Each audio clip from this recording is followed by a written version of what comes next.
some of Elijah's women were underage secretaries, and can you expound on that? Yeah, well, I guess they were because they were there. I seen them. I seen them myself. It's all true. It's all true. Good evening, messenger.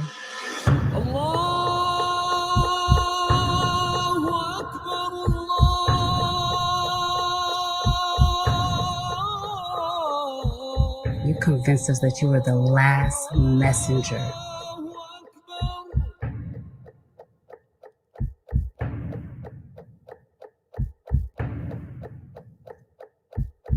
How many other bastard children do you have?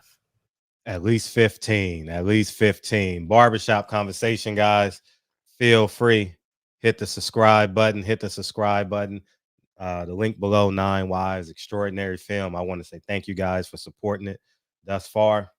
And make sure you guys got your kale smoothie. And let's rock and roll, man.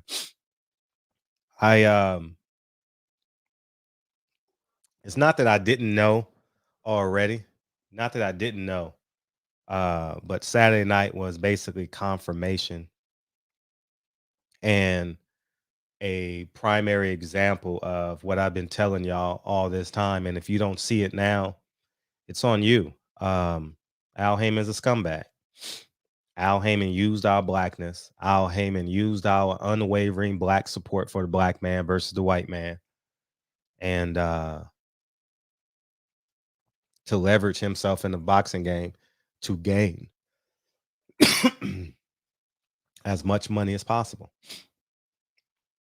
And we got a great example of it Saturday night. Al Heyman traded. It was all in the books, man. And Floyd Mayweather knows it and sees it. He's frustrated. Al Heyman traded Gary Russell and Tank Davis for Manny Pacquiao. Leon Muhammad said this a long time ago.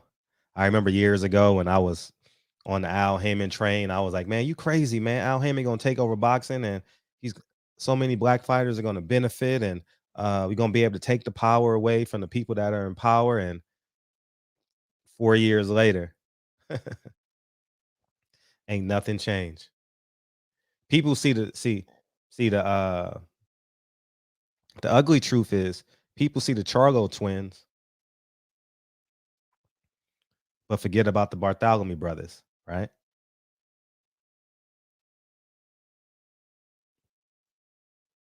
People forget how he disrespected Austin Trout, right? Forgot about that, right?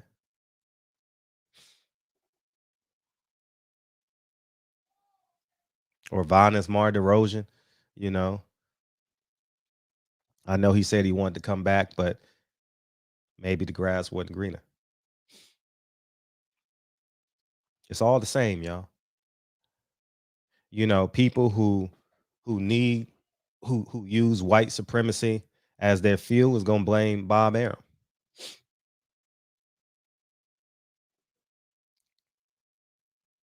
I don't expect nothing from Bob Arum. You do.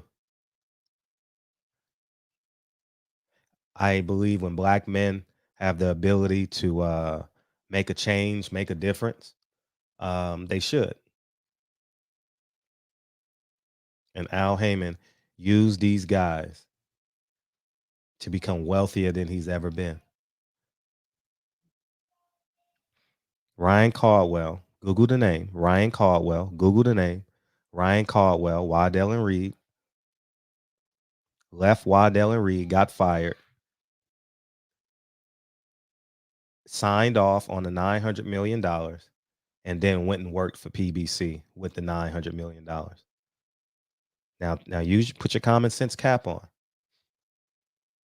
If he got fired from Waddell and Reed and can legally exterminate the $900 million, why would you pay him back? They fired you. Now he and Al Heyman ran up the money. You know what I mean? Instead of going to the strip club, he used Deontay Wilder, Earl Spence, and everyone else on the PBC.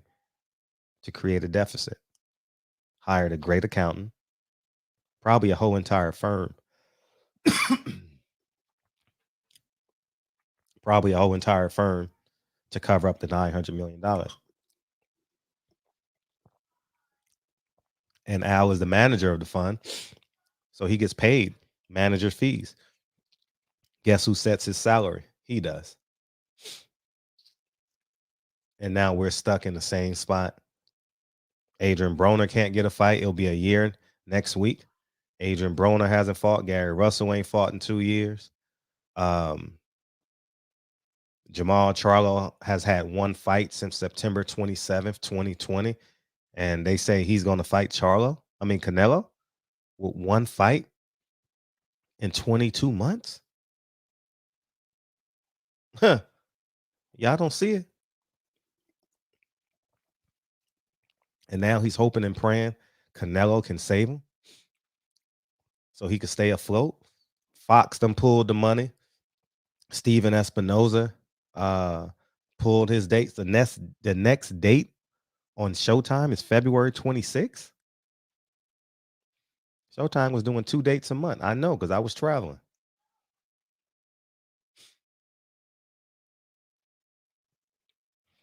And black fans just sit on their hands. Fighters afraid to say their name. Media afraid to say Al Haymon's name. Fans even afraid to say his name. I'm gonna tell you guys, and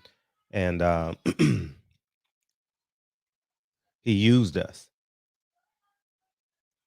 You don't believe? Look at all these old bands he got still on tour. Look at them.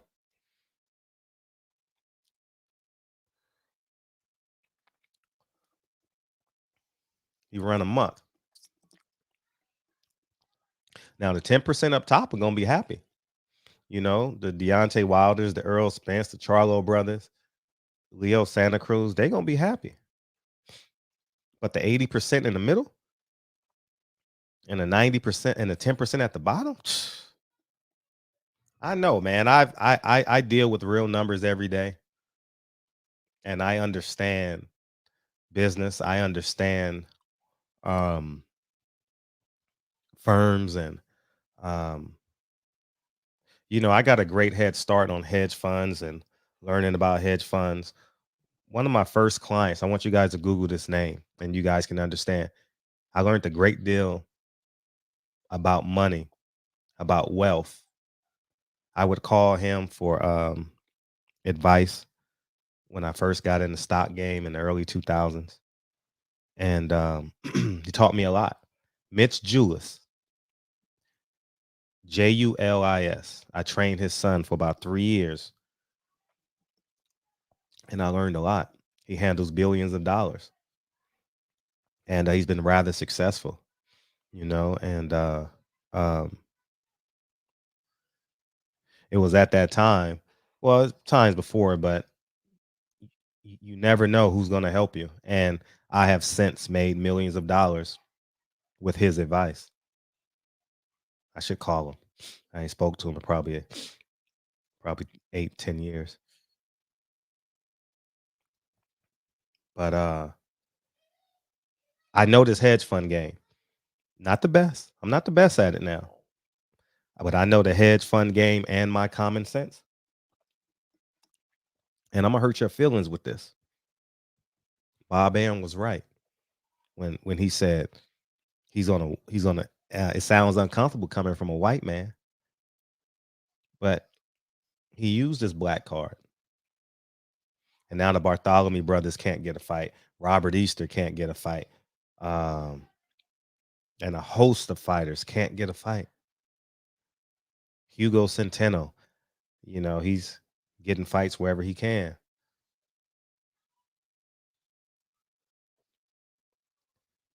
Oh, what did Bob Arum say? Let me use the quote so I can piss all y'all pro black fans off.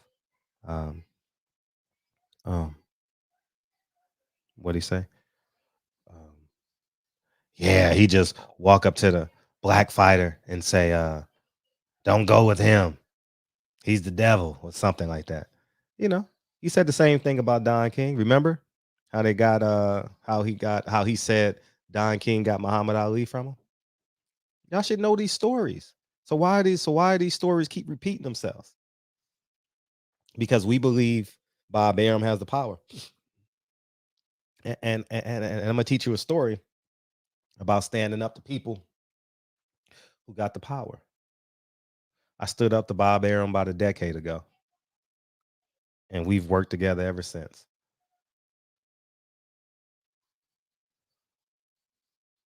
Now, this video may seem like I'm choosing sides. I'm not choosing sides. I know how to deal. If I got 50 years of examples of who Bob Arum is, from me doing my research on Malcolm X and the Nation of Islam to me actually having my footprint in boxing, I know who the man is. So I got to be the fool. What George Bush say? Fool me once, shame on me. Fool me twice, you can't be fooled again. I'm telling the truth. Because if someone comes in your house and robs your house and you know who it is, do you invite them back for Thanksgiving dinner the following year? You don't. Bob Arum has been in business for 60 Thanksgivings, and we're still blaming him. I don't blame him anymore.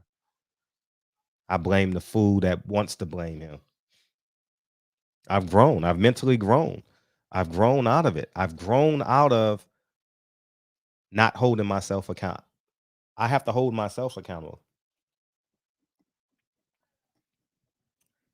And I stand on it. So every decision I make, I got to stand on it. We excusing these $1 million fighters.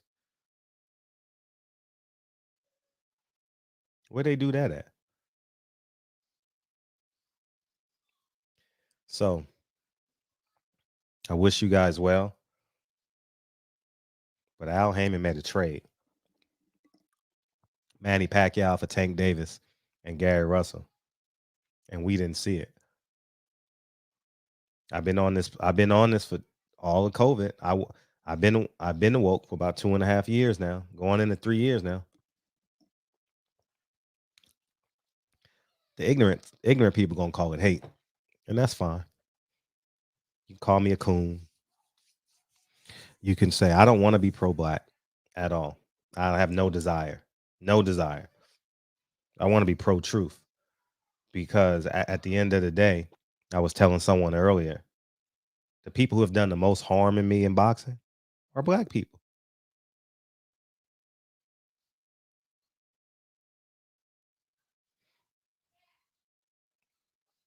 I'm still going to do my best to support people, the people that look like me, because I understand the long-term effect of that.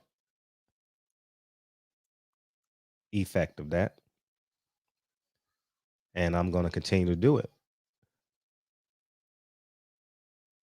But I no longer am going to excuse, this cyclical cycle that the black fighters fall into, the black promoters, the black managers, the black advisors, they fall into. I'm not falling for it anymore. I'm not. If you want the truth, call me, text me. When was the last time Jared Hurd fought? It's his fault? It's Jared Hurd's fault he hasn't had a fight since June. When was the last time Erickson Lubin fought? Didn't Erickson Lubin had the best co-main event performance we've seen this year? Excuse me, this last year, a year to date,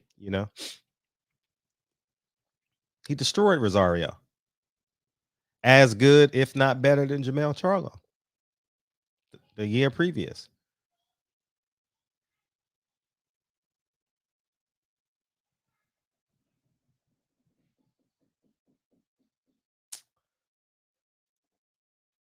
Erickson Lubin should have came right back.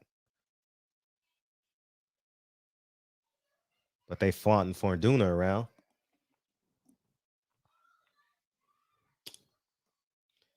And we turned a blind eye. Let me tell you something. I'm gonna tell you how conditioned we are. If Bob Arum would have been fighting Jamal Charlo once a year, Gary Russell once every 2 years, we would be so angry. But Big Baby Anderson's fighting 5 times a year, 4 times a year. Shakur Stevenson is going to fight on ESPN. Is going to do 4 million views, 5 million views.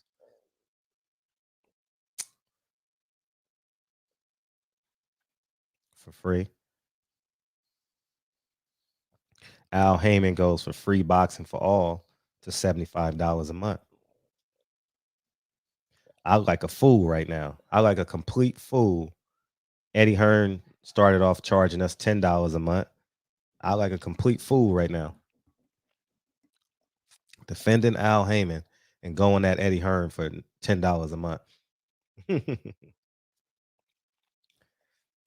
We'll live and we learn. You got to grow, though.